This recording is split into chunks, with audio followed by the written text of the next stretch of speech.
Assalamualaikum, selamat pagi anak-anak kelas 3. Apa kabar kalian hari ini? Semoga kalian semua dalam keadaan sehat ya. Sebelum kita mulai, mari kita berdoa terlebih dahulu.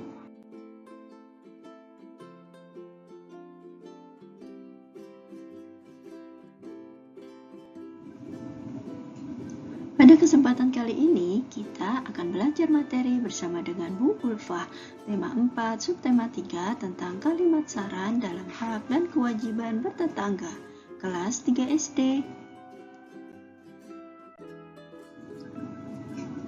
Anak-anak, mari kita mengingat kembali materi tentang kalimat saran. Saran adalah pendapat atau usul, anjuran, ataupun cita-cita yang dikemukakan seseorang mengenai suatu hal untuk dipertimbangkan. Kalimat saran adalah kalimat yang berisi pendapat, usul, anjuran, nasihat, ataupun cita-cita untuk menyelesaikan suatu permasalahan. Kalimat saran memakai kata-kata sebaiknya, seharusnya, ataupun hendaknya. Dalam memberikan kalimat saran, kita harus memakai kata-kata yang baik, sopan, melihat situasi dan kondisi, memakai kata maaf sebelum memberikan saran. Lalu bagaimana ya menulis kalimat saran dalam hal bertetangga? Mari kita simak penjelasan dari Ibu ya. Yang pertama, kita akan belajar menulis kalimat saran berdasarkan teks percakapan. Artinya, setelah kita membaca sebuah teks percakapan dengan teliti, lalu kita tuliskan kalimat sarannya. Nah, di bawah ini bacalah teks percakapan berikut ini. Judulnya, mengunjungi tetangga baru. Minggu sore, Dea bersama orang tuanya pergi mengunjungi tetangga barunya. Namanya Pak Banu, yang baru seminggu pindah rumah. Keluarga Pak Banu memiliki satu anak perempuan bernama Mutiara. Dea lalu berkenalan dan bermain bersama Mutiara, sementara para orang tua mereka saling berbincang di ruang tamu.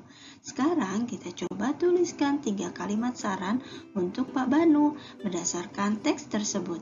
Yang pertama, sebaiknya keluarga Pak Banu berkenalan dengan tetangga lainnya.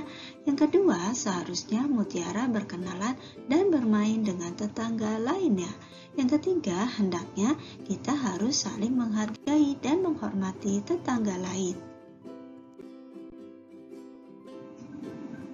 Yang ketiga, kita akan belajar mencari kalimat permasalahan dan membuat kalimat saran dari teks tersebut.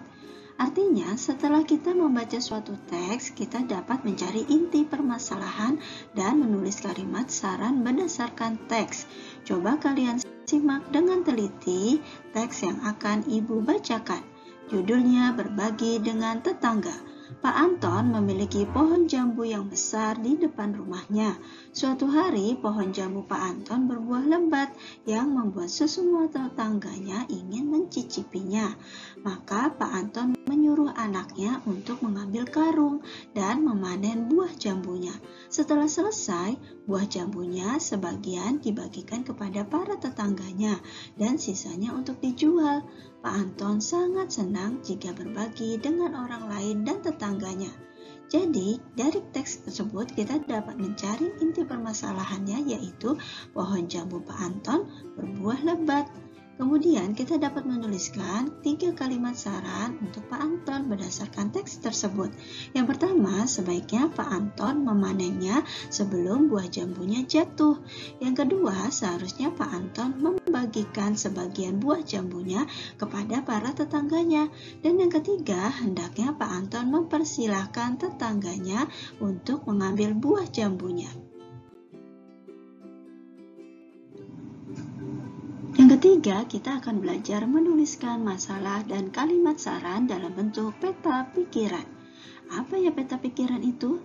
Peta pikiran adalah cara menyajikan suatu informasi dalam bentuk bagan ataupun diagram. Coba kalian perhatikan peta pikiran dari masalah dan kalimat saran berikut ini. Jadi, kalimat permasalahannya yaitu setiap minggu pagi, Dea dan orang tuanya bekerja bakti di lingkungan rumahnya. Apa ya kira-kira kalimat saran untuk Dea dan orang tuanya? Saran yang pertama, sebaiknya Dea ikut membantu orang tuanya. Saran yang kedua, seharusnya Dea dia dan orang tuanya turut senang dalam hal bergotong royong. Saran yang ketiga, hendaknya dia dan keluarga membawa peralatan kebersihan sendiri. Yang keempat, yaitu sebaiknya dia dan ibunya membantu menyiapkan makanan dan minuman untuk orang-orang yang sedang bekerja bakti.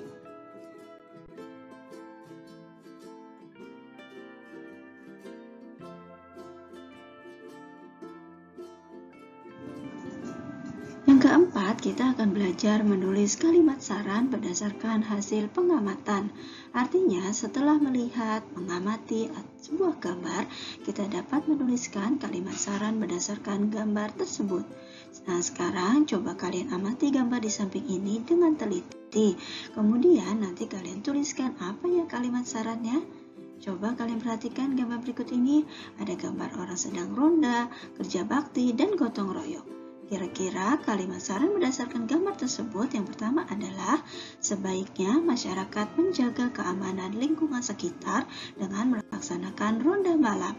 Yang kedua, seharusnya masyarakat bekerja sama menjaga kebersihan lingkungan dengan kerja bakti. Dan yang ketiga adalah hendaknya semua masyarakat bergotong royong membangun fasilitas umum.